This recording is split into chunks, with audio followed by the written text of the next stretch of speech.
Python was never supposed to win. It was slow, it was weird, and it was built by one guy for an operating system nobody uses anymore. So how did it become the language of AI? In this video we're going to solve that mystery. How Python went from being a slow, primitive language created by one guy to help him program a now obsolete Dutch operating system to being the language of artificial intelligence and data visualization. I first encountered Python in Cambridge in the early 2000s, and I didn't revisit it properly until nearly 2 decades later. So it was a surprise to me when I discovered that people were using Python even to do AI research. How exactly did that come about?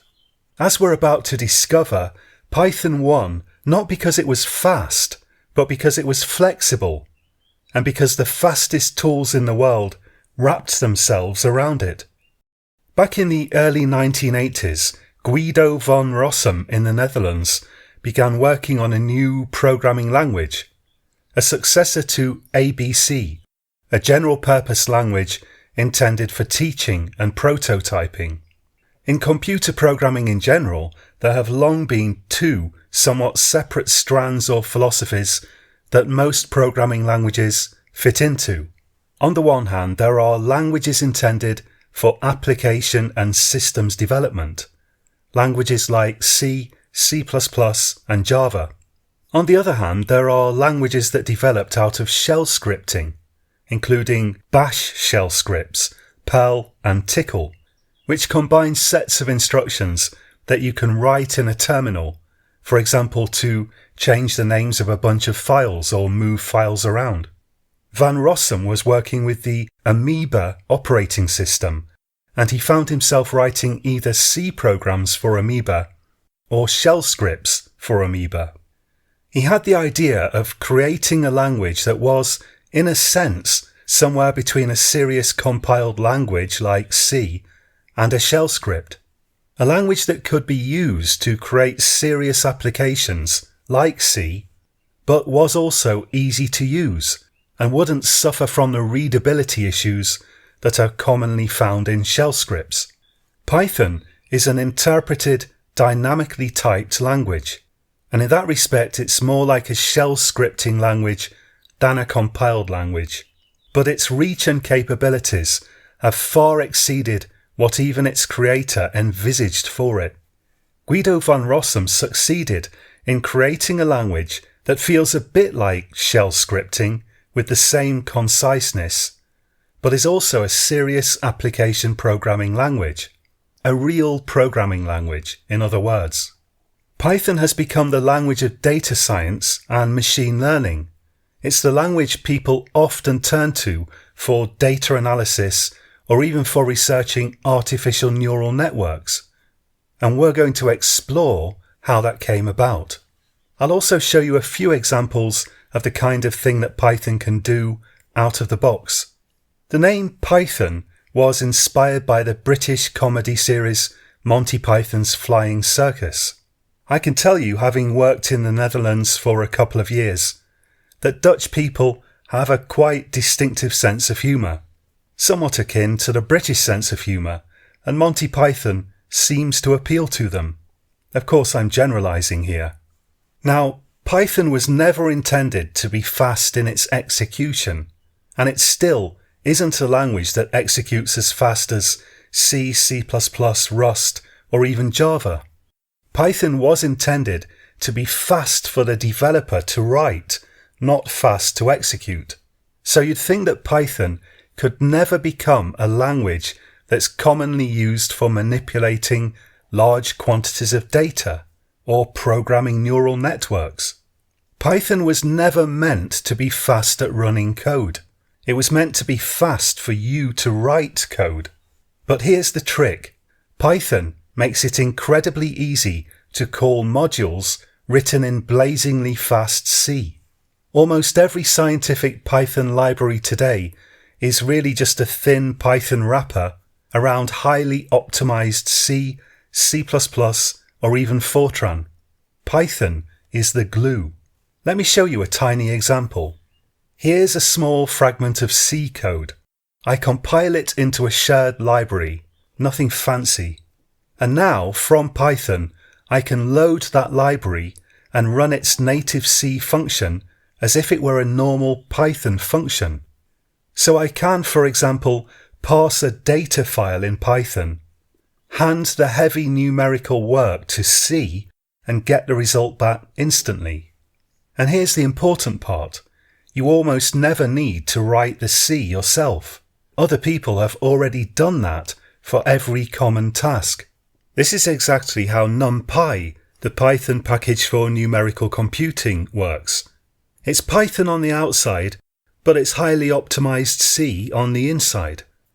In 1995, Jim Hogyanin, I hope I'm pronouncing his name correctly, created a Python package called Numeric. It provided support for multi-dimensional arrays in Python, but it wasn't very flexible, so in the early 2000s, NumArray was created, and that was released to the public around 2002 or 2003. It was faster for large arrays, and for a while these two packages coexisted.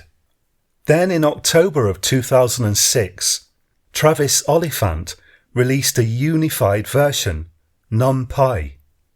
Finally, Python had a single unified basis for powerful numerical computing.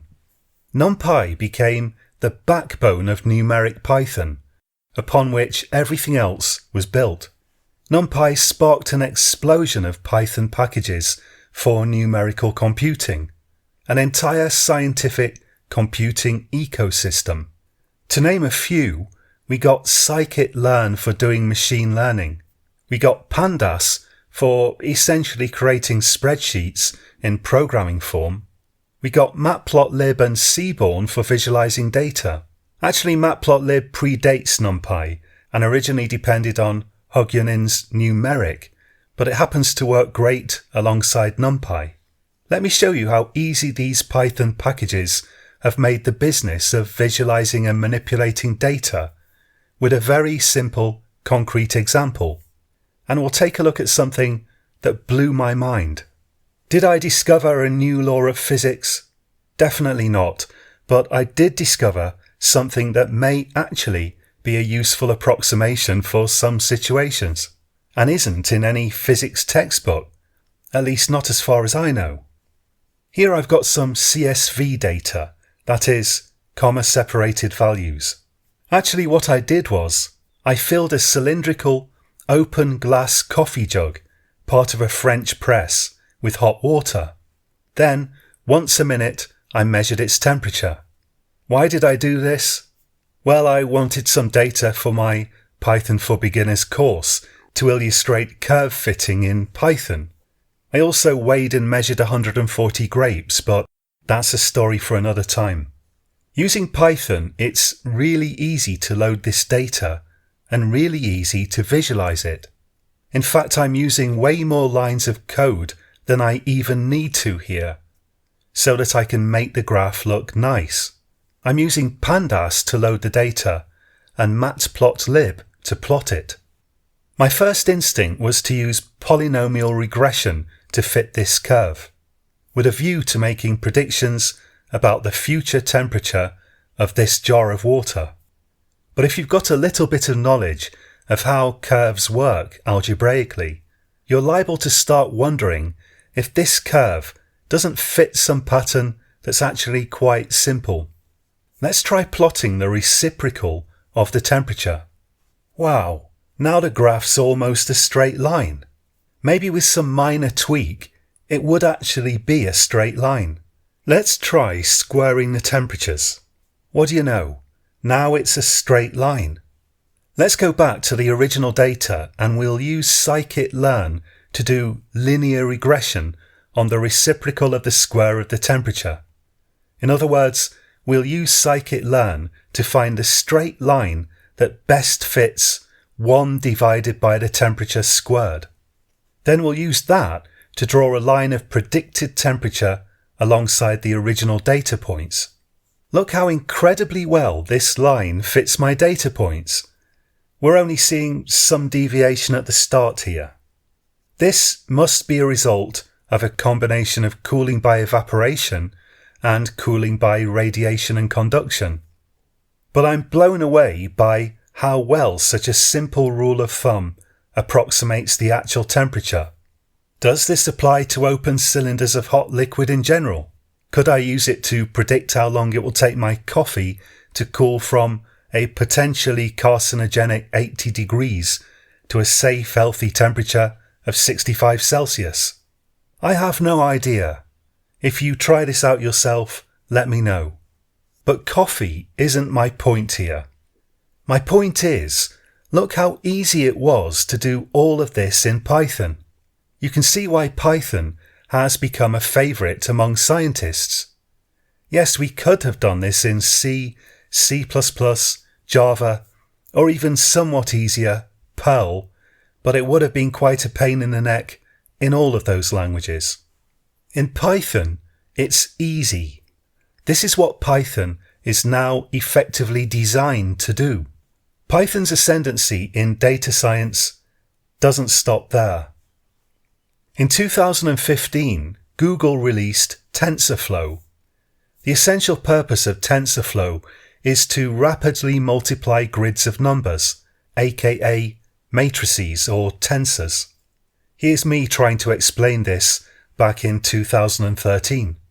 It just so happens that multiplying grids of numbers is something 3D games do a lot. For that reason, consumer graphics cards have developed powerful capabilities in the arena of doing exactly that. But games aren't the only area where we need to multiply grids of numbers together.